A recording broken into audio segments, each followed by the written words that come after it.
주님의 넓은 품에 우리가 안겨서 오늘도 우리를 사랑하시는 아버지 앞에 예배를 올려드립니다. 이 땅에서 사는 동안에 근심도 걱정도 두려움도 많지만 우리를 품어주시는 예수 그리스도의 우리를 향한 사랑을 신뢰합니다. 세상을 이기신 이김이 우리 안에 있사오니 우리가 걸어가야 될 모든 시간들을 승리하도록 도와주시옵소서. 예수님 이름으로 기도드리옵나이다. 아멘. 오늘 말씀은 시편 112편입니다. 112편 1절부터 10절까지 함께 읽도록 하겠습니다. 시작.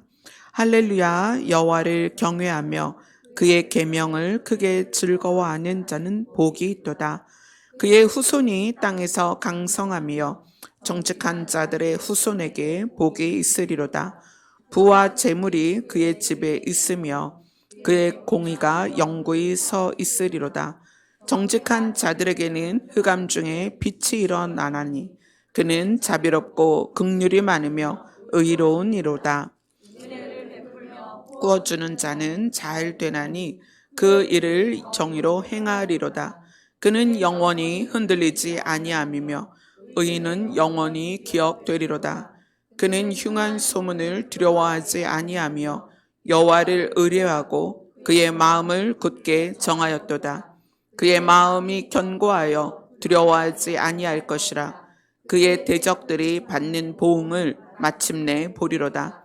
그가 재물을 흩어 빈궁한 자들에게 주었으니 그의 의가 영구히 있고 그의 뿔이 영광 중에 들리리로다. 악인은 이를 보고 한탄하여 이를 갈면서 소멸되리니 악인들의 욕망은 사라지리로다. 아멘. 자, 112편은 여호와를 경외하며 그의 계명을 크게 즐거워하는 자는 복이 있도다, 이렇게 이야기를 해요. 여호와를 경외한다는 것을 우리가 시편을 통해서, 이 경외라는 단어가 사실 시편에 가장 많이 나오는데, 여호와를 경외한다는 표현을 계속 우리가 시편 속에서 찾아봤죠. 여호와를 경외하는 자가 그 삶에서 계명을 크게 즐거워합니다. 이 여호와를 경외한다는 것은 가장 먼저는 신이 있다. 신이 있다. 제가 며칠 전에 어떤 알고리즘을 통해서 나온지 유튜브에서 이런 게 나왔어요. 지구에 생명이 존재하게 된 계기 또는 방법. 어느 날 지구에 갑자기 생명이 생겼다. 무생물이 생물이 될 수는 없기 때문에 지구라는 땅덩어리에 갑자기 생명이 생겼다. 그래서 그 생명이 도대체 어디에서 왔는가 했더니 화성에서 왔다. 막 그러면서 그 화성을 살펴봤더니 생명이 존재했던 흔적이 있더라.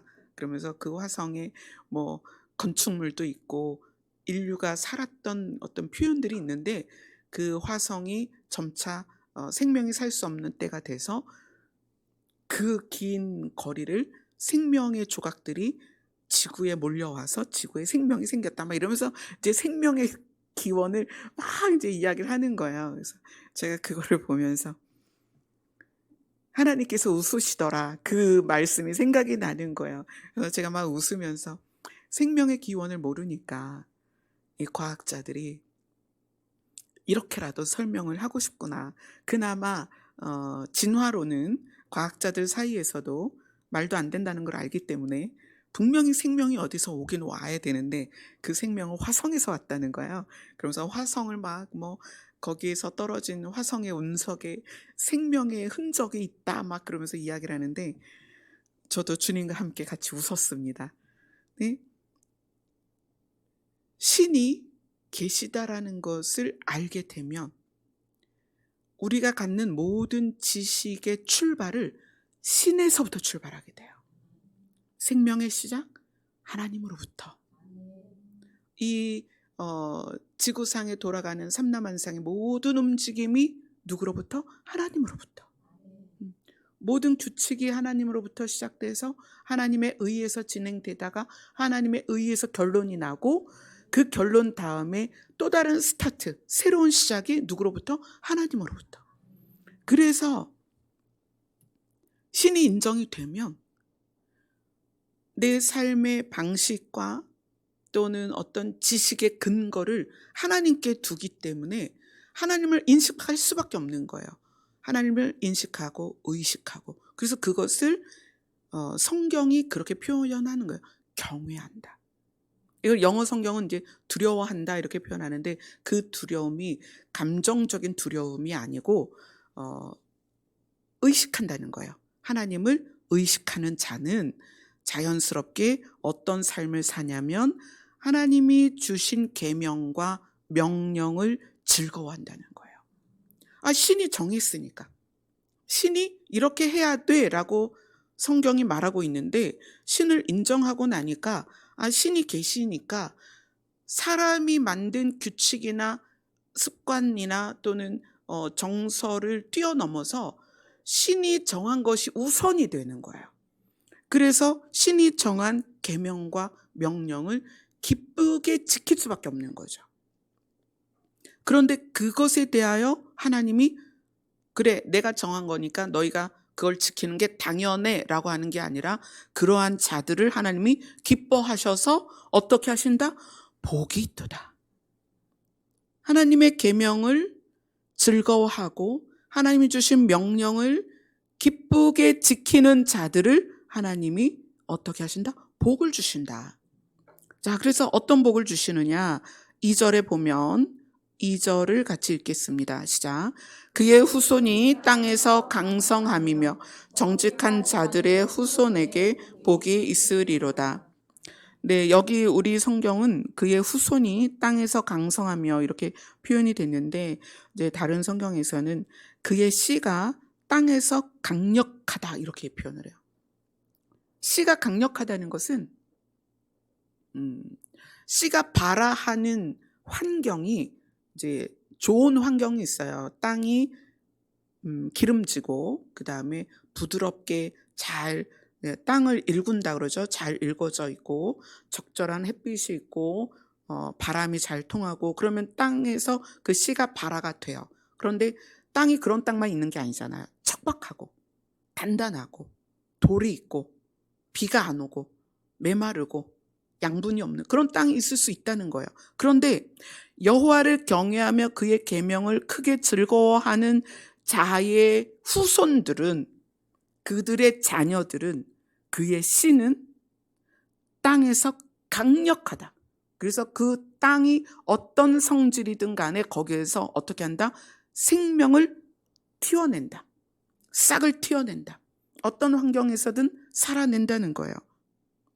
왜 그러냐면 세상을 이기신 그 이김이 우리 안에 있어서 이것을 우리가 자녀들에게 본을 보이는 거예요. 엄마와 아빠가 이 척박한 세상에서 예수 그리스도의 이름으로 승리하고 살아가는 모습을 볼 때 자녀들이 주의 이름으로 이런 문제들을 이겨낼 수 있구나. 우리는 세상이 태풍을 만나면 우리도 똑같이 태풍을 만나고요. 세상이 지진을 만나면 우리도 똑같이 지진을 만납니다. 그러나 그러할 때 그런 상황에서 어떻게 대처하냐는 거예요. 여호와를 경외하는 자는 드러나는 증상이 달라요. 우리 몸에 이제 질병이 올 수 있습니다. 저도 질병을 지나갔고 또 찬미가 질병을 지나갔고 남편이 질병을 지나갔고 우리 주변에 아픈 분들이 많아요. 이 땅에서 사는 동안 질병은 누구에게나 있을 수 있어요. 가난도 누구에게나 있을 수 있어요. 지금 전 세계가 태풍으로 난리죠. 미국도 난리가 났어요. 태풍 때문에. 그런 환경 안에선 우리도 동일하게 그 영향을 받습니다. 그러나 그것 때문에 우리가 죽을 것 같고 좌절되고 쓰러지고 그러지 않는다는 거예요. 왜냐하면 우리 안에 세상을 이기신 그 이김이 있기 때문에 그래요.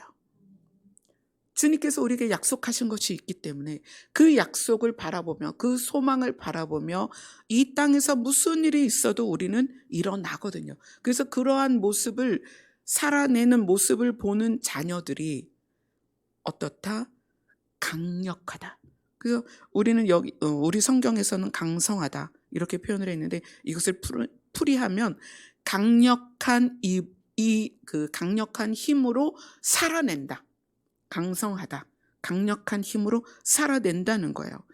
정직한 자들의 후손에게 복이 있으리로다. 이 정직하다는 것은 다른 성경에서는 올바른 자들 이렇게 표현해요. 올바른 자들의 후손에게 복이 있도다. 이것은 정직하고 올바른 거는 윤리적이고 도덕적인 걸 말하는 게 아닙니다. 신에 대하여요. 신에 대하여.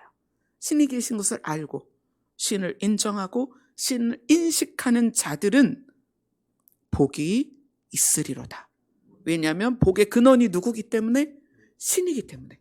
아멘. 그래서 복이 있을 수밖에 없죠. 그런데 그 복이, 자, 3절을 같이 읽겠습니다. 시작. 부와 재물이 그의 집에 있으며 그의 곧 영구히 서 있으리로다.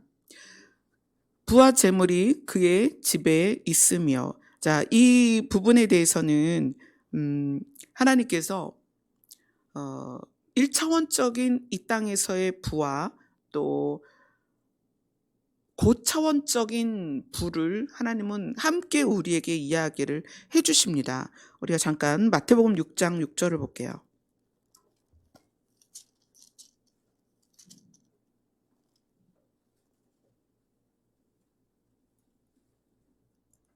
6장 33절입니다.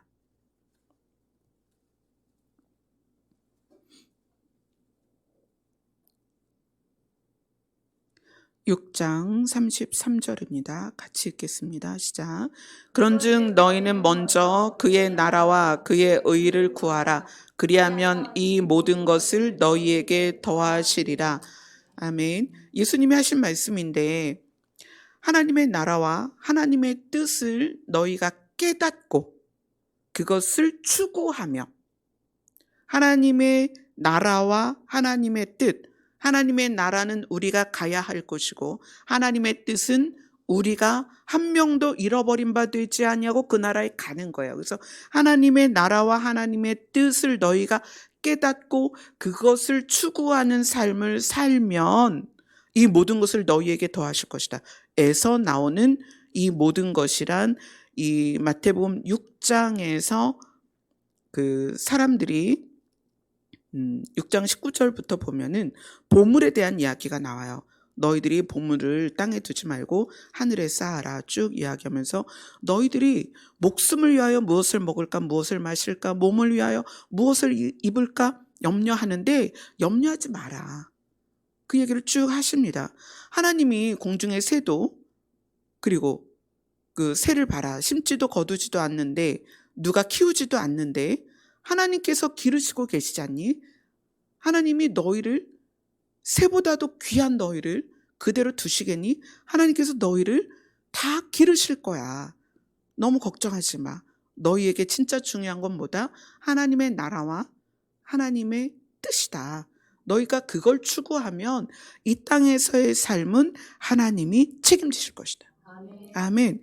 그래서 부와 재물이 그의 집에 있다는 것은 하나님을 경외함으로, 그러니까 하나님이 계신 것과 그분이 우리를 향한 뜻이 무엇인지를 깨닫는 자가 그것을 삶에서 살아낼 때 하나님은 이 땅에서 삶에 필요한 것도 채워주시고 그 다음에 너의 공의가 또는 의가 영구히 서 있으리라. 그 영원히 우리가 원하는 그 뜻, 그 우리가 원하는 뜻이라는 거는 우리의 소원인데 우리의 소원이 어떤 소원이냐면 하나님이 우리에게 주신 소원이에요. 하나님이 우리에게 주신 소원이 뭐냐면 우리가 큰 집에서 살고 부유해지는 그게 아니라 하나님의 나라와 그의 나라에 가고자 하는 우리의 소원을 하나님께서 영원히 지속시켜 줄 것이다. 그 얘기는 그곳에 있게 할 것이다. 그래서 부와 재물이 그의 집에 있을 거라는 것은 이 땅에서의 필요도 하나님이 채워주시지만 진짜 부와 재물은 어디에 있어요? 하나님의 나라에 있거든요.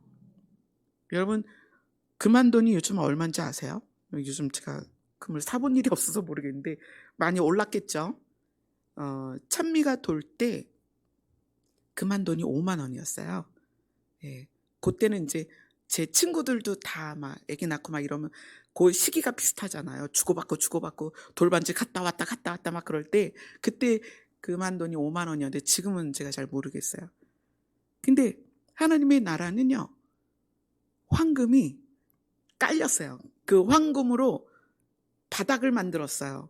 길에 굴러 다니는 게 황금이에요. 부와 재물이 어디에 있어요? 아버지의 나라에 있어요. 그런데 또 그것만 바라보며 살 수는 없잖아. 이 땅에서 먹고 살아야 되니까. 그래서 이 땅에서 필요한 거 채워줄 거다. 그렇게 말씀을 하시고 그 하나님을 경외하는 자들에게 실제로 하나님이 필요를 채우십니다. 근데 가끔 이런 경우가 있어요. 가난한 건 저주다. 그래서 부유하지 못하면 복을 받지 못한 거다. 이런 개념을 갖는 경우가 있어요. 그런데 하나님의 뜻에 의한 가난이 있습니다. 그거는 그를 하나님께서 살리기 위함이에요. 정금같이 나오게 하시는 단련의 과정에 가난이 있을 수 있어요. 또 이런 경우도 있죠. 몸이 아픈 건 저주다. 사탄이 또는 귀신이 병을 줬다라는 개념으로만 바라보는 경우가 있어요. 우리의 육신의 연약함도 때로는 하나님이 사용하십니다. 왜냐하면 그를 육으로 살지 않고 영으로 살게 하기 위해서 때로는 그의 건강을 거두실 때가 있어요. 그래서 물질적인 가난이나 또는 육신의 연약함에 대해서 우리가 염려할 필요가 없어요. 그것 또한 하나님이 주관하신다. 아멘. 자, 그 다음에 4절입니다.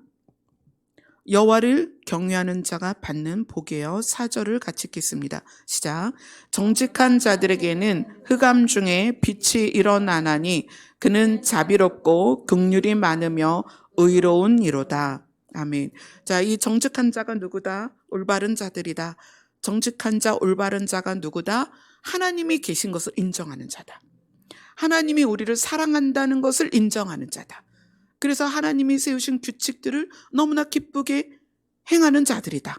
그러한 자들에게는 흑암 중에 빛이 일어나나니, 그러니까 우리가 어둠 가운데 있는 경우가 있는데, 우리가 어둠 가운데 있는 것이 공중권세 잡은 자가 사단이기 때문에 우리는 이미 어둠 가운데 있어요. 근데 이 어둠 가운데 있는 상황 중에서 이런 경우가 있어요. 내가 죄를 져서 그 어둠이 더 강력할 수 있어요.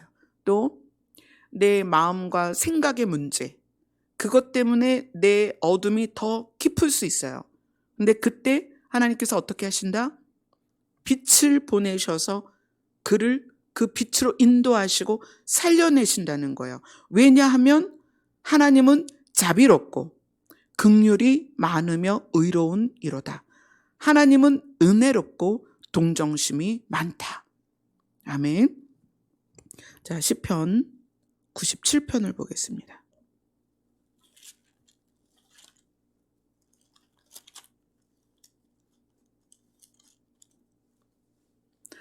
시편 97편 11절입니다. 같이 있습니다. 시작. 의인을 위하여 빛을 뿌리고 마음이 정직한 자를 위하여 기쁨을 뿌리시는도다. 누가? 하나님이. 이 의인은 도덕적이고 윤리적인 의인이 아니라 예수님이 나의 죄를 위하여 죽으셨고 값을 치르셨다라는 게 믿어진 사람이에요. 그래서 예수 그리스도로 말미암는 의인입니다. 아멘. 도덕적이고 윤리적인 의인을 말하는 게 아니에요. 그러니까 예수 그리스도로 말미암아 의인이 됐지만 나는 연약할 수 있고 아직 해결되지 않은 죄가 있을 수 있고 고쳐지지 않은 습관이 있을 수 있다. 그런데 그러한 의인을 위하여 하나님이 빛을 뿌리시고 마음이 정직한 자, 마음이 올바른 자, 하나님이 계시다는 것을 인정하는 자를 위하여 기쁨을 뿌리시는도다. 누가? 하나님이. 왜냐하면 그는 자비롭고 긍휼이 많다, 은혜롭고 동정심이 많다라고 오늘 본문이 말합니다. 이거는 어떤 의미냐면 하나님의 특성을 말하는 거예요. 하나님의 특성은 선하십니다. 그래서 구원에 대하여 우리를 구원하는 일을 선한 일이다. 그래서 선한 일을 시작하셨다. 이렇게 말씀을 하세요. 자, 우리 잠언을 잠깐 보겠습니다. 그건 좀 이따 볼게요. 그거는 요 다음 절에서 보도록 할게요. 하나님의 특성에 대해서 좀 더 볼게요. 자비롭고 긍휼이 많고 의롭고 은혜롭고 동정심이 많다는 것은 우리의 현재 상태에 대하여 왜라고 말하지 않겠다는 거예요. 자, 우리는 이런 경우가 많죠. 그러니까 아이들을 대하거나 또는 남편이나 아내를 대할 때 상대가 실수하면 뭐라고 말을 잘하냐면 너 왜 그래? 이렇게 얘기해요. 자, 아이가 막 지나가다가 화병을 확 깨트려가지고 화병이 와창창 깨졌어요. 그럼 엄마가 뭐라 그래요? 야, 너 왜 그래? 그러죠. 그러니까 우리는 보통 사람이 어떤 일을 했을 때 원인을 물어요. 너 왜 그래? 아내가 좀 우울해. 야, 너 왜 그래? 뭐가 문제야? 뭐가 불만이야? 우리가 사실은 너 괜찮니? 라고 다가가야 되거든요. 미국에서는 그렇게 말을 한대요. Are you okay? 너 괜찮니? 이렇게 얘기한대요. 근데 우리는 그렇게 들어보지 못했어요. 너 왜 그래? 너 뭐가 문제야? 너 불만 있어? 이러죠. 그래, 다 푸셔라. 이러죠. 그래, 그것도 푸셔. 그러죠. 우리 사회적인 분위기가 왜라는 말을 굉장히 많이 써요. 제가 집에서 있었던 일들을 잘 얘기를 안 하려고 하는데 사실 이게 실제적인 예니까 드는 거예요. 실제적인 예니까. 찬미가 어렸을 때 찬미는 자기를 막 이렇게 주장하는 아이가 아니었어요. 엄마 이거 먹고 싶어, 아니면 나 이렇게 할래, 이런 게 없었어요. 그러다 보니까 선택이 빠르지 않은 거예요. 근데 찬미의 아빠는 굉장히 빠르단 말이에요. 굉장히 급해요. 그러다 보니까 아이한테 뭘 시켜요.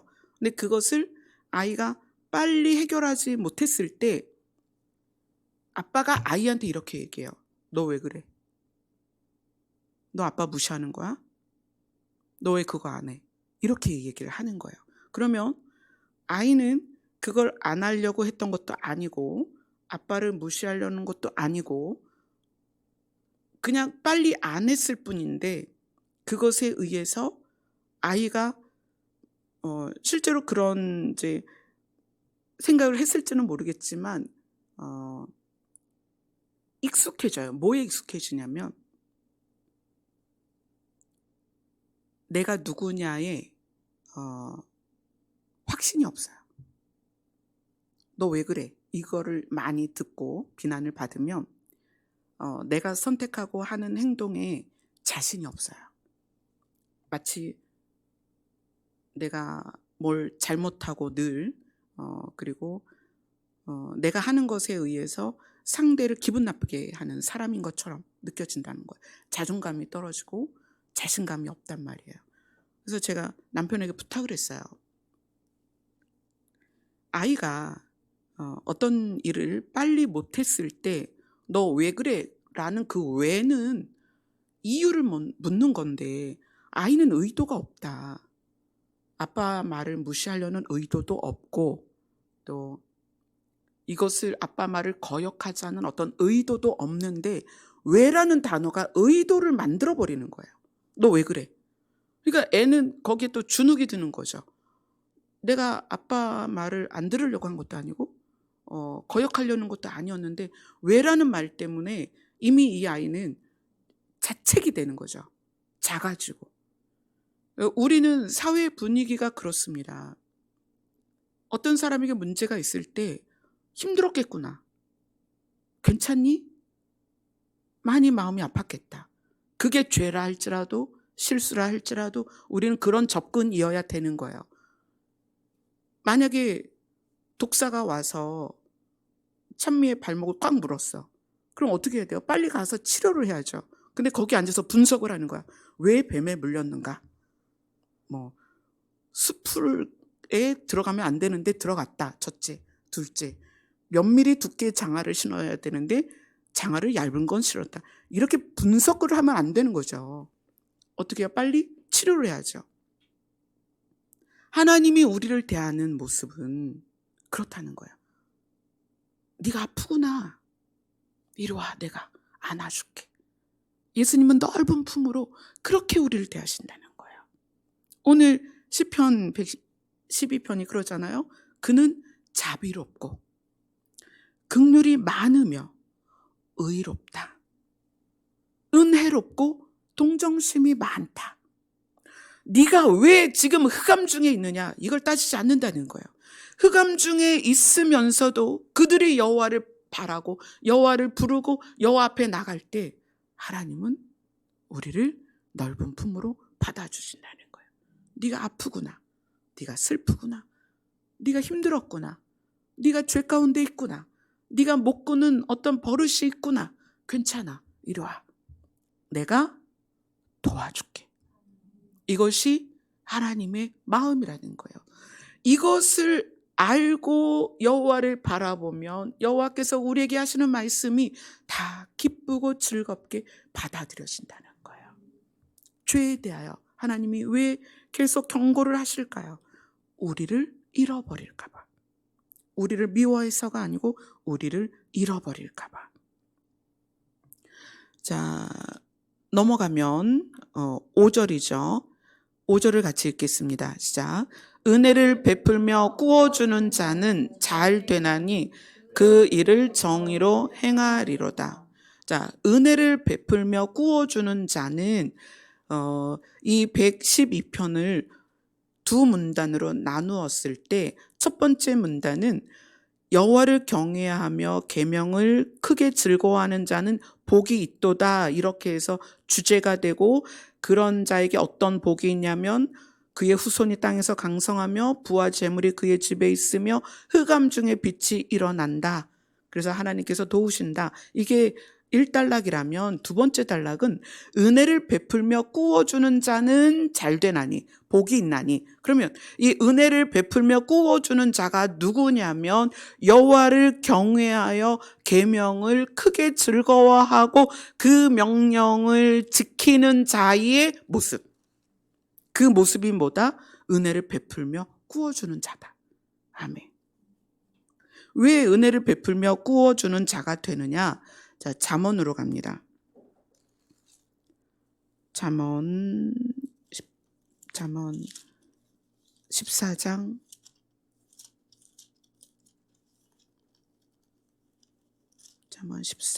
21절입니다.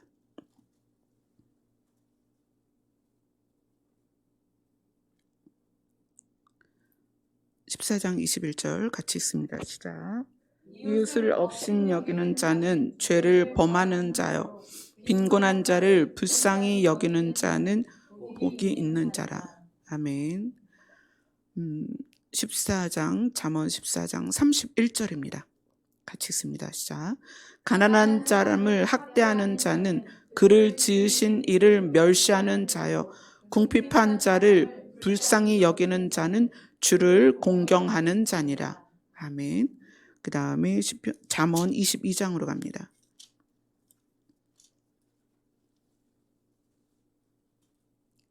잠언 22장 9절입니다. 같이 읽습니다. 시작. 선한 눈을 가진 자는 복이 받는 이는 양식을 가난한 자에게 줌이니라. 네. 가난한 자에게 양식을 주는 사람이 어떤 눈을 가졌다? 선한 눈을 가졌다. 가난한 자에게 양식을 주는 자는 선한 눈을 가졌다. 마음은 눈으로 표현이 된다. 그렇죠? 이 눈은 마음을 대변하는 어떤 인체의 기관이에요. 근데 선한 눈을 가졌다. 선한 눈을 가졌다라는 건 어떤 의미냐면 하나님이 우리를 보는 눈으로 우리가 사람을 보는 거예요. 그분은 선하셔서 우리를 살리는 것을 그분의 가장 큰 소원으로 두고 계시단 말이에요. 우리를 살리는 것. 그래서 전에 말씀드렸죠. 사랑이 뭐다? 살리는 거다. 사랑은 살리는 거다. 하나님은 우리를 사랑하셔서 우리를 살리고자 하는 마음이 있어요. 그런데 우리에게 하나님의 마음이 들어오면 우리의 눈이 사람을 바라볼 때 선한 눈이 된다는 거예요. 그러면 이 선한 눈은 어떻게 움직이냐면 사람을 봤을 때 살리고 싶어요. 살리고 싶어요. 근데 여기에서 가난한 자를 봤어요. 가난한 자를 살릴 수 있는 방법은 양식을 주는 거죠. 먹을 게 없으니까. 그죠? 14절에 보면 잠언 14장 21절에 보면 이웃을 업신여기는 자는 죄를 범하는 자다. 사람을 업신여기면 죄를 범하는 거다. 왜냐하면 하나님은 우리를 그렇게 대하지 않기 때문이다. 빈곤한 자를 불쌍히 여기는 자는 복이 있다. 왜냐하면 하나님이 우리를 불쌍히 여기기 때문에. 그 불쌍히 여기는 하나님의 마음을 우리가 소유하고 사람들을 바라볼 때 불쌍히 여기는 마음을 갖는다면 그건 하나님의 마음을 가진 거예요. 그렇기 때문에 그런 자에게 하나님께서 복을 주실 수밖에 없다. 궁핍한 사람을 불쌍히 여기는 자는 주를 공경하는 자다. 주를 경외하는 자는 궁핍한 사람을 불쌍히 여길 수밖에 없다. 아멘. 그래서 오늘 본문으로 돌아가면 5절에 은혜를 베풀며 꾸어주는 자는 잘되나니 그 일을 정의로 행하리로다. 은혜를 베풀며 꾸어주는 자, 호의를 베풀고 빌려주는 자. 왜 그가 잘 되냐면 그것이 하나님의 마음이기 때문에 그래요. 하나님은 우리를 향해서 그런 마음을, 은혜를 베풀며 우리에게 무엇인가 주기를 원하는 하나님이시기 때문에 하나님의 마음이 우리 안에 들어오면 우리가 타인을 향해서 이런 모습이 된다는 거예요. 자, 그렇다고 해서 구제를 하거나 타인에게 돕는 손길이 모두 여호와를 경외하는 건 아닙니다. 여호와를 경외하지 않아도 구제할 수는 있어요. 그런데 여호와를 경외하는 자는 타인을 향하여 여호와의 마음을 가질 수밖에 없다. 그래서 여호와를 경외하는 자는 타인을 향해서 은혜를 베풀고 빌려주고 꾸어줄 수밖에 없다는 거예요. 그런데 그런 자가 받는 복이 무엇이냐? 6절을 같이 읽습니다. 시작. 그는 영원히 흔들리지 아니하며 의인은 영원히 기억되리로다. 왜 그는 영원히 흔들리지 아니할까? 호의를 베풀고 꾸어주는 자가 왜 흔들리지 아니할까? 하나님의 나라는 흔들리지 않는 나라입니다. 그런데 그 하나님의 나라가 내 안에 들어오면 그것이 예수님이 말씀하신 거죠. 천국이 이미 너희 안에 있다. 천국이 흔들리지 않는 나라가 우리 안에 있으면 우리는 흔들리지 아니한다. 그리고 그러한 우리가 어떻게 영원히 하나님께서 우리를 기억하신다. 그 얘기는 하나님의 나라에 함께 있다는 거죠. 영원히. 그래서 착한 일을 하는 사람, 선한 일을 하는 사람, 선을 베푸는 사람이 다 구원받는 것은 아니지만 하나님을 믿고 구원받고 하나님을 알아가는 자들은 반드시 그렇게 변해가야 한다. 그래서 교회는 구제를 한다고 해서 그 교회가 바로 선 교회라고는 볼 수 없어요. 그러나 바로 선 교회는 구제를 해야 됩니다. 이 원칙이 각자의 삶에도 그대로 적용이 돼야 된다는 거예요. 기도도 많이 하고 능력도 나타나고 설교도 잘하는 목회자가 사람에 대하여 인색하다면 그것은 거짓입니다. 그럴 수가 없다는 거예요. 자, 그 다음에 7절을 같이 읽겠습니다. 시작. 그는 흉한 소문을 두려워하지 아니하며 여호와를 의뢰하고 그의 마음을 굳게 전하였도다. 아멘. 우리는 의도치 않게 오해를 당할 수 있습니다. 오해를 받을 수 있어요. 또 비난을 받을 수도 있어요. 원래 나는 그렇지 않은데 내가 하는 말과 행동이 타인에 의하여 전혀 다른 나로 규정될 수 있습니다. 그죠? 정말 마음은 따뜻한데 아주 억센 경상도 사투리를 써. 그러니까 서울 사람이 볼 때 이 사람은 굉장히 드센 것 같아. 너무 세. 가까이 할 수가 없어. 이렇게 표현할 수 있죠. 근데 그 사람 마음은 그렇지 않을 수 있어요. 근데 이거는 단편적인 예고 정말 많이 우리는 사람을 오해하고 비난합니다. 정죄하고 비판해요. 우리가 그것이 너무 익숙해 있어요. 왜냐하면 우리는 사람 자신을 존중하는 게 아니라 그의 성과를 존중하는 그 어떤 그 나라 우리 민족의 어떤 그런 기질이 있어요. 과거 급제를 했느냐, 판검사가 됐느냐. 우리 여기 이 동네는 아무래도 시골이다 보니까 지나가는데 프랜카드가 걸렸어요. 누구의 셋째 아들 누구누구가 그 공학 박사가 됐다고 경축 해갖고 프랜카드가 걸렸더라고요. 그래요. 우리 나라는 뭐가 됐다 또는 어떤 위치에 올라갔다라는 걸 굉장히 중요하게 생각해서 그것이 그다라고 표현을 해요. 그것이 그다. 근데 사실 그렇지 않잖아요. 우리의 진짜 가치는 모두 동일하게 천하보다 귀합니다. 그래서 등수대로 사람을 이렇게 쭉 놓기도 좋아하고 직업별로 분류하기도 좋아하죠.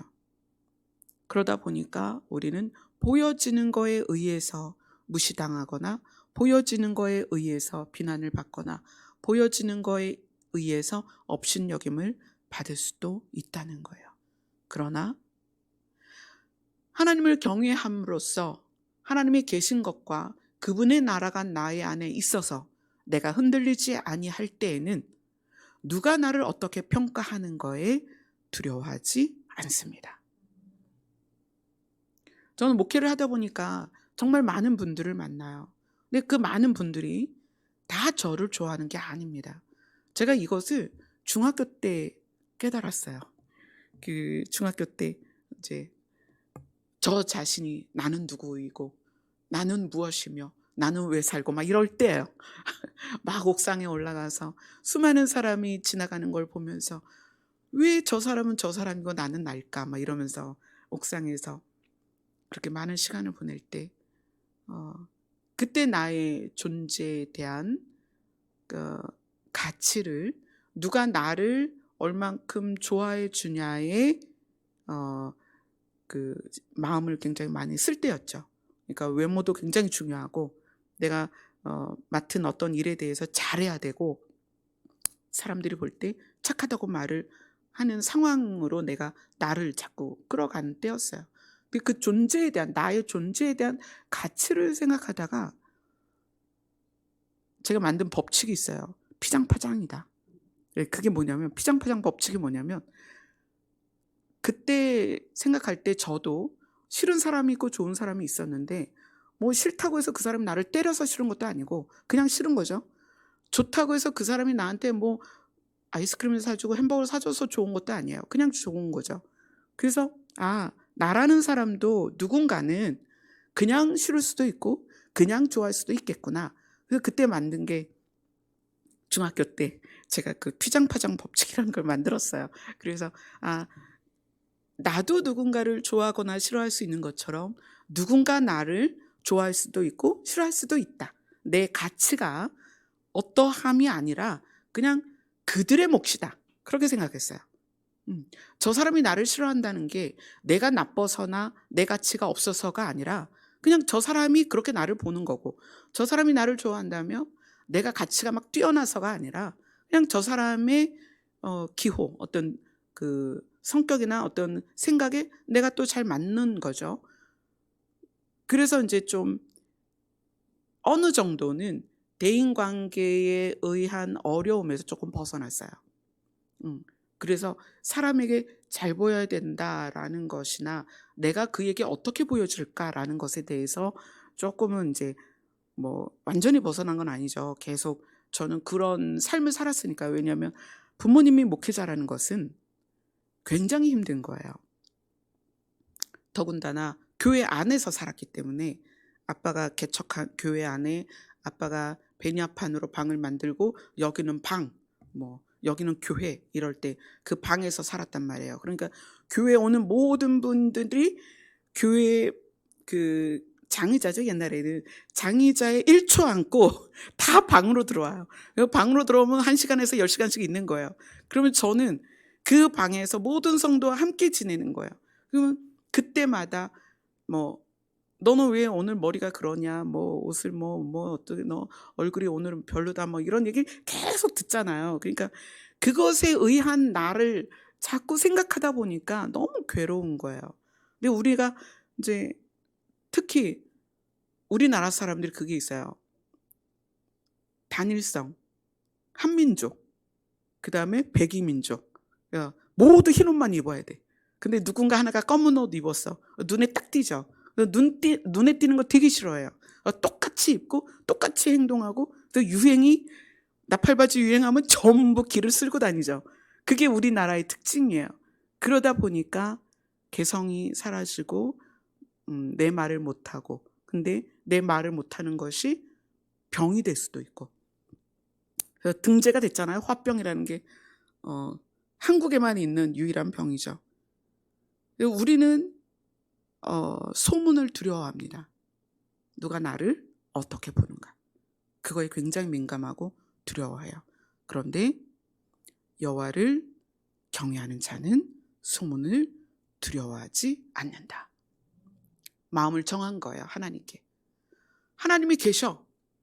내가 잘못하지 않았다면 하나님은 아시니까. 그래서 저는 손해보는 걸 즐겨합니다.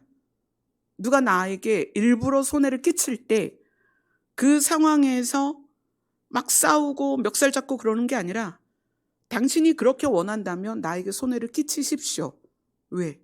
하나님이 보시니까. 이것은 하나님이 정산을 하실 것입니다. 하나님이 계산하실 것입니다. 당신이 나를 비난한다면 비난하십시오. 왜? 이것이 무죄하다면 하나님이 계산하실 것입니다. 그래서 저는 그런 부분에 대해서 제가 손해를 보거나 그런 부분에 대해서 저는 이제 하나님을 향하는 거죠. 두려워하지 않으려고 노력을 합니다. 저도 데미지는 있겠죠. 왜 데미지가 없겠어요? 데미지는 있겠지만 마음을 하나님을 향해서 그 상황에서 벗어나려고 노력을 하죠. 자, 또 8절을 같이 읽겠습니다. 시작. 그의 마음이 견고하여 두려워하지 아니할 것이라. 그의 대적들이 받는 보응을 마침내 보리로다. 그의 마음이 견고하여 두려워하지 아니할 것이라. 그 대적들이 받는 보응을 마침내 보리로다. 여러분들이 하나님을 믿는 것에 의해서 고난을 받는다면 기다리세요. 뭐라고 그러죠? 마침내 그들이 당하는 보응을 보게 될 것입니다. 자, 시편 59편으로 갑니다.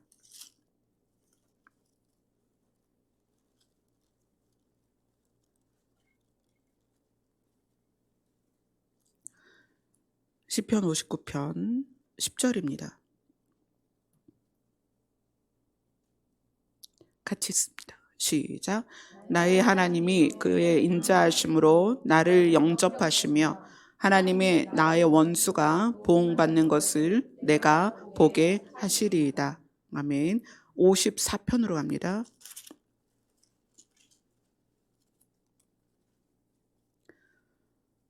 54편 7절입니다. 시작. 참으로 주께서는 모든 환난에서 나를 건지시고 내 원수가 보응받는 것을 내 눈이 똑똑히 보게 하셨나이다. 아멘.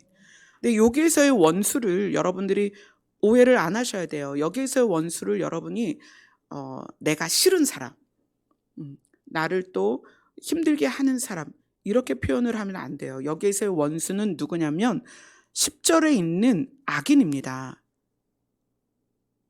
이 10절에 있는 악인은 누구냐면 우리 그 시편 본문으로 가서 시편 112편 10절을 같이 읽겠습니다. 시작. 악인은 이를 보고 한탄하여 이를 갈면서 소멸되리니 악인들의 욕망은 사라지리로다.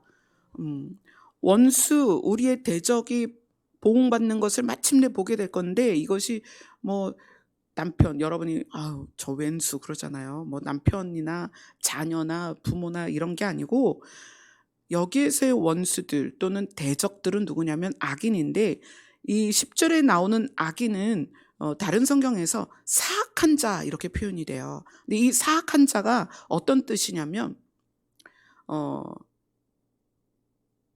하나님을 떠나서 하나님을 대적하는데, 그 하나님을 대적하는 것이 이 땅에서 어떻게 드러나냐면 간사하게 드러나요. 근데 그 간사함이 뭐냐면 내 이익을 위해서 아주 나쁜 꾀를 만드는 거예요.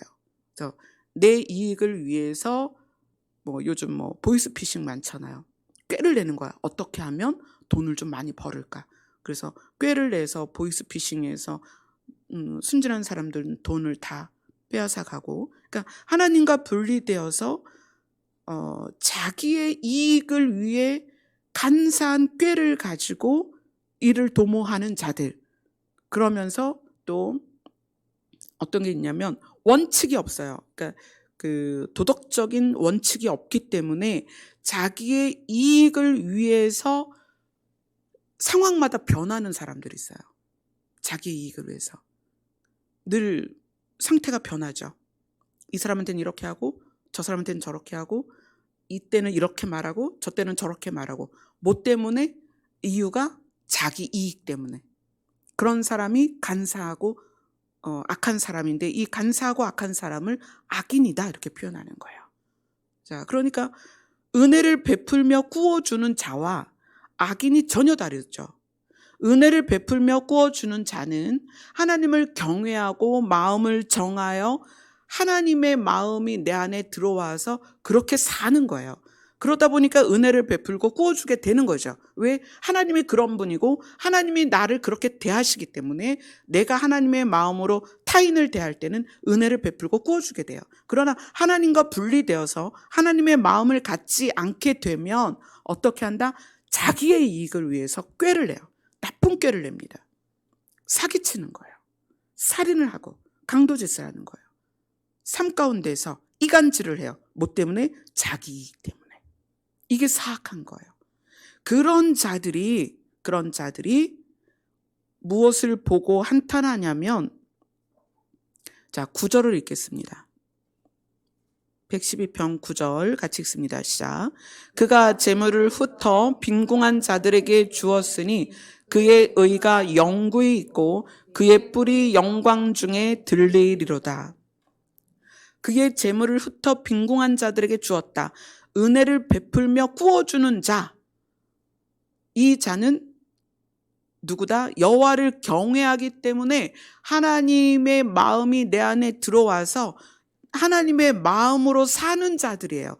그러한 자들이 그의 의가 영구히 있고 영원히 지속된다. 그러니까 그의 하나님의 뜻과 하나님의 뜻이 내 안에 들어와서 그것이 나의 뜻이 되었을 때 이것이 절대로 그 뜻이 꺾이지 않는다는 거예요. 영원히 그 뜻이 서 있고 그의 뿔이 영광 중에 들리리로다. 이것은 뿔이라는 것은 뭘까요? 우리의 경건한 행실에게 주어지는 명예 같은 거죠. 명예. 근데 이것이 어떻게 영광 중에 들리리로다. 여러분이 하나님의 마음을 가지고 이 땅에서 은혜를 베풀며 꾸어주며 또 재물을 흩어 빈궁한 자들에게 주는 하나님의 마음으로 살면, 타인을 살리고자 하는 마음으로 살면 영광 중에 우리가 신과 같은 모습으로 하나님 자리에 들려 올려진다는 거예요.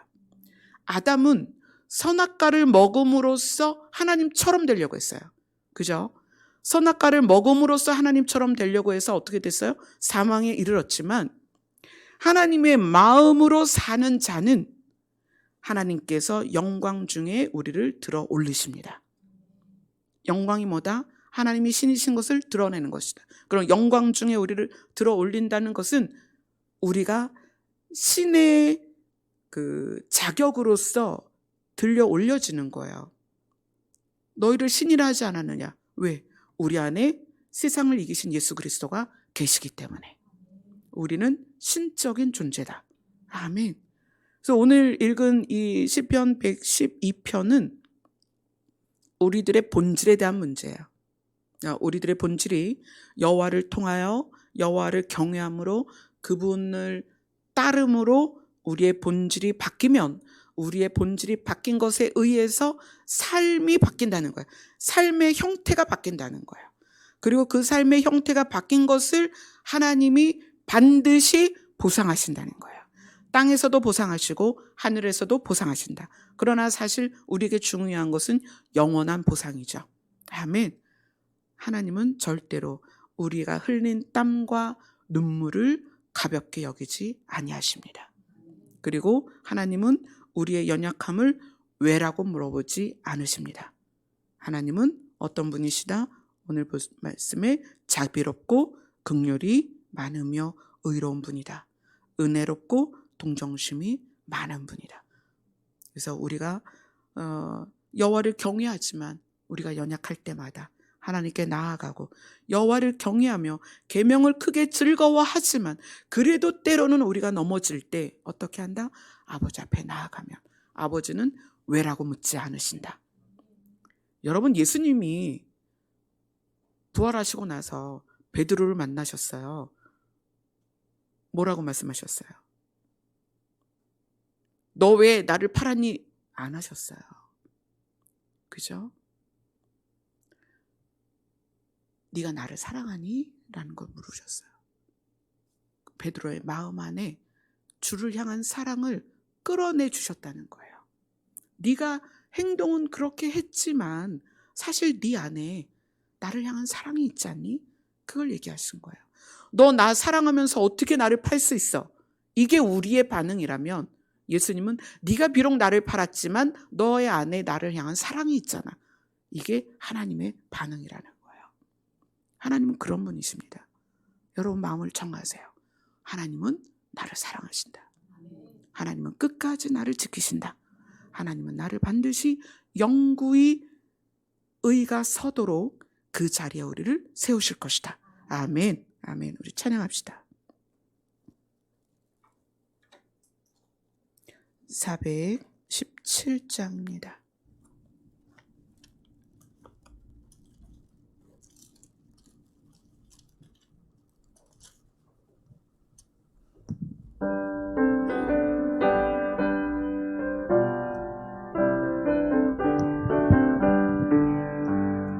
주 예수 넓은 품에 나 편히 안겨서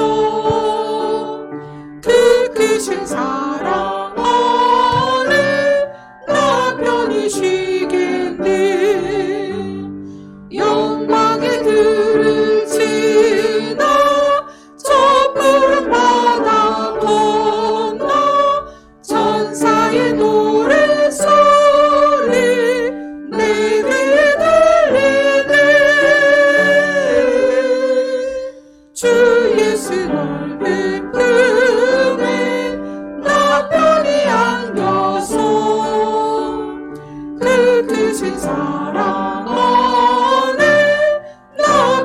쉬겠네. 주 예수 넓은 품에 나 편히 안기니 이 세상 악한 세력 나르지 못하네.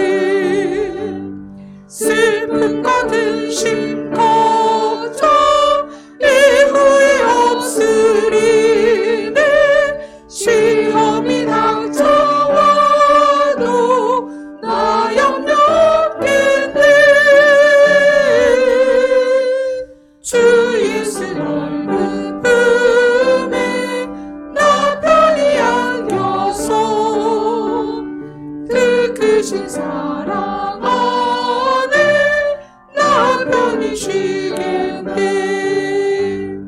주 예수 죄인 위해 십자가 졌으니 이 한세 반석 위에 나 굳게 서겠네. 왕 지나가기까지 나 참고 기다리며 새한 채통 더울 때 주 만나 뵙겠네. 주 예수 넓은 품에 나 편히 안겨서 그 크신 사랑 안에 나 편히 쉬겠네. 아멘. 우리가 어떤 흑암 중에 있더라도 우리가 여호와를 경외하며 여호와께 마음을 정하면 하나님은 그 가운데 빛을 뿌리십니다. 생명을 뿌리십니다. 기쁨을 뿌리십니다. 왜냐하면 그분은 우리를 살리기 원하시기 때문이에요. 그분 앞에 오늘도 기쁘게 나아가셨으면 좋겠습니다. 아멘. 기도하겠습니다.